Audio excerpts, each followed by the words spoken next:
Hi, Nick from Vulcan Gun Refinishing here. We got an interesting project in the shop today that I thought would justify a video. It's a late 1800s Colt Revolver, double action, 41 caliber, 6-shot, and it's here for a complete refinish, reblue, restoration, whatever you want to call it. It's got extensive pitting. It's got slightly damaged grips. It's got quite a few issues for being as old as it is. I mean, it's well over 100 years old. So there's lots of things that need to be corrected. Let's have a bit of a look at it. First of all, this grip is good. There's no real issue with that grip. Hard rubber grips can't do much with those anyway. As far as the frame, you can see where it's kind of pitted. It's scattered. There's pitting just about everywhere. And when I bead blast that, that's going to be even worse. We got a buggered up screw head there. That's not a big deal. Overall, the screws are in pretty good shape. We've got some really bad pitting right there on that cylinder. Let me turn that a little bit so the light hits it a little bit better. You can see just how eaten away that is, and that'll just only be worse once I bead blast it. And even in here, we've got more pitting inside there that is going to require some attention. The frame itself, we've got bad spot. This is going to really be bad once I bead blast it. After that gets opened up, it's going to be quite bad. Same with on the barrel. All these dark spots on the barrel. By the time I bead blast that, that's all going to open right up. We're definitely going to need welding in most of these places, no doubt about it. We'll use laser welding. We can control the heat a lot better. No distortion of the parts. It's a little bit expensive, but it's the right way to do it. Let's just have another look on the bottom here. If we start here, we can see that we've got a number. I'm not sure what the number indicates, if that's a serial number, because it doesn't jive with some other numbers I'm going to show you in a minute. Looks like no idea if that's the actual serial number or not. And on the if we work our way up this grip strap, you can see all these dark spots are going to be pits by the time it gets bead blasted. And we've got a hole right there that not sure what that's for. It might be a missing screw. We'll have to research that a little bit better. If we keep working our way up the frame, you can see all in here, it's all pitted. A few little dings and dents in here, pitting along in here on the side, along the edge of the trigger guard. Trigger itself doesn't look too bad. That looks fairly clean. And up in here, if we work our way around the front, you can see here it's pitted. Pretty well, it's no area that escaped pitting. Even in here, it's pretty bad. And here, I'm going to turn the gun over. We'll look at the other side now and see what we got over there. Once again, though, just more and more pitting. It's just going to be worse once I bead blast it. We've got the markings, the Colt double action 41 caliber right there. That's fairly strong. I can probably save that. But there's some other markings up here on the top of the barrel that I don't think I'm going to be able to save very well. It says Colt's Patented Firearm Manufacturing Company, Hartford, Connecticut, USA. And then there's some patent numbers, but they're just basically impossible to read at this point. We'll have to get a better example or get some pictures on the internet to reference so we know what to give the laser engravers. Got a little bit more pitting up on the top here. Not too bad. We should be able to file that out of there. Checkering on the hammer looks pretty good. If we get over to the side here, this piece here, if we can have a good shot of that, you can see how the checkering is damaged. There's dents in here, pitting, and the checkering is pretty buggered up. So going to require a bit of work on that piece. We see a number on that piece. We find that number again. If we open the cylinder up, we can see that number again right there. I think you can see that now. And also on the crane, on the cylinder crane, it also says 2. So I don't know if you can see that. So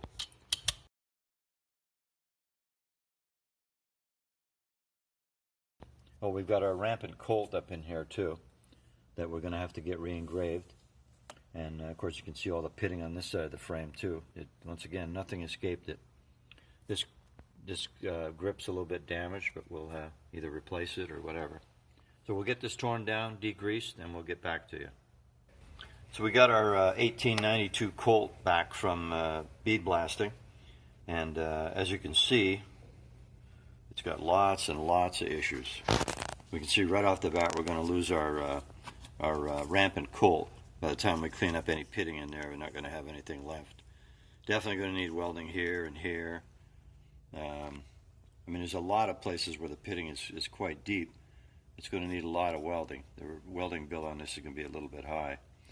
We may be able to save that, but I'm not sure, because once again we have to eliminate all that pitting that's around it. So, and it's not that strong to begin with, so I'm fairly confident we're going to be replacing that engraving right there. But that's okay. The engraver can duplicate it perfectly. And of course, all the way around here, you know, we've got lots and lots of stuff in the way, lots of welding and stuff, a lot of pitting. There's just no inch on this gun that escaped the pitting. And like I said, we knew it'd be a lot worse once we bead blasted it. And you can see how deep some of these are. They're just really deep. So going to need a lot of weld on this thing. Can't file that much away. You know, when a pit is just minor and it's in not a real critical area, we can remove some metal and get away with it. But some of these areas are just that's just too far gone. We've got to build that up with weld. So this is, you know, among one of the worst that we've ever done as far as pitting. It's pretty bad. And all the parts are bad. We might not even be able to save that. Once again, we got a lot of pitting in here. I mean, we'll do our best to save. We don't like to lose any markings, but sometimes you have to. You know, the key is to get rid of the rust. And if there's a little bit of collateral damage, like engraving, well, then we just have to deal with it. We got no choice. So that's the frame, plenty bad. And we've got the cylinder, which is really, really bad. Again, once again, going to need a fair amount of welding done there. Can't file away too much metal. You know, that's where all your explosion happens, so we can't make that too thin. So that's that. We got our our cylinder release piece, and it's not only is it pitted, but the checkering is really, really bad on it. So we're going to have to go in and try and rechecker that, make that look a little bit newer, a little bit nicer. And as we discussed before, most of this gun is matching, although I do see a couple parts, like here's a part here that says, whereas everything else on this gun says, I think it's, so most of it is matching, but not all of it. I think the crane says as well, so that's good. And once again, that has pitting too. So there's really, I say, nothing that escaped Mr. Rust. What else we got? We got the this little piece here for the front. That's quite badly eaten up too. Some of these parts are going to be tricky to repair and keep them looking, you know, 100% original. We don't want to change the shape of anything, but you can only weld so much and you can only file so much, so might have to even make a new one of those. What else we got? Some of the internals are a little bit rusty and pitted. We're not going to worry about repairing any pitted internal parts. As long as they function fine, that's going to be okay. We don't want the repair bill to go out of sight on this thing. It's not worth a tremendous amount of money. Got our hammer. It's got pitting again as usual. That shouldn't need any welding. We should be able to remove that pitting without any issues. Checkering's not bad on the spur there, so we can leave that intact, leave that alone. Firing pin looks okay. And we got our side plate here, which not too bad. A little bit there, a little bit on the inside, but once again, we're not going to mess with that. Again, so overall, it's quite a matching gun. But as you can see, we're going to have our work cut out for us trying to repair all this. But once we get it all laser welded, that'll be the next step. We'll get everything laser welded, and then we'll get it annealed, and then we'll come back at you and show you the video of what it looks like once it's all welded. All right, so we got our 1892 Colt back from the laser welders, and as you can see, this welding is just absolutely phenomenal. You can see how many rows of welding are involved there, just rows and rows of welding. And you can see there's no heat transfer onto the steel. There's no bluing of the metal around the welding, so you can tell that the heat wasn't very bad. But you can just see the amazing detail of that welding. How many rows there are there? How detailed and fine that is. It's the only way to do this. Regular TIG welding would just have way too much heat. Now you're still seeing a lot of pitting on this frame, but we can file that out of there without there being any damage or significant change in dimensions. It's all on the outside anyway. We couldn't afford, the customer couldn't afford to have every pit welded. It would have been insane. Even at this was probably over $300 to have this welded. So now at this point, we'll take these parts and we'll send them out to the heat treaters, who will anneal them, soften them, and then we can go ahead and file it and do everything that we need to do. It's going to be tricky getting in here in these hollows and make it look just exactly original. You can see the machining lines run that way in there, so we're going to duplicate that. We even had to come around the face here a little bit because that was getting eaten away. So everything here, these are the only parts that needed welding, so that's why we're only filming these. So once we get that annealed, then we can really start moving on this baby. So we'll get that done, and we'll keep you posted. All right, so we've started on the metal finishing of this 1892 Colt. If you remember correctly, it was pretty badly pitted, and we had a ton of welding done to it. So we've got all the welds filed down now, and we've got everything sanded down to a 180 grit finish. We'll have to go finer than this, you know, for the end, but this is the first stage that we take it to. But we can see if we look really carefully, hang on, I'm going to get a pointer. If we look really carefully, you can see that there's some pinholes, a few little pinholes in here where they did some heavy welding, a little bit here, got a little bit right here. You can see where they did some welding. Now sometimes we can't always get that repaired. We send it back in. There's more here. See that? We send them back in for touch-up, and they go back in and they try to fill in some of those pinholes. But sometimes it's caused by impurities in the steel. There's some pretty good ones right there. So sometimes it's impurities in the steel, and no matter how many times they try to weld it, they still end up getting some pinholes. So, but overall, you can see just how much improvement, you know, we've made on this thing. You can remember just how pitted this thing was. So it looks quite nice now. A little bit of detail. We got to do some more detail work around the front sight here. A little bit in here. Had some bad pitting in there. So we got to straighten that up a little bit. But overall, it's coming really good. So we're going to go ahead and keep working on that a little bit. We'll send it in for a little bit of touch-up welding. We'll get the other parts finished, and we'll show you another video of that stuff. All right, so we got our 1892 Colt back from the laser welders again. We had it welded, and then we did we'll send it out for annealing, and we came back, we did all our metal finishing. And it looks very nice, but there's a few places where we had a few pinholes. Whenever they do that much welding, it's pretty common for there to be, you know, a few pinholes here and there.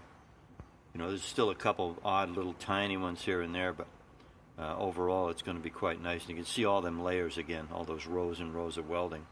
But overall, like you saw in the previous video, she looks pretty good. Just a few places where we just don't like, you know, we're not going to get rid of every single pinhole, but we don't want to have very many either.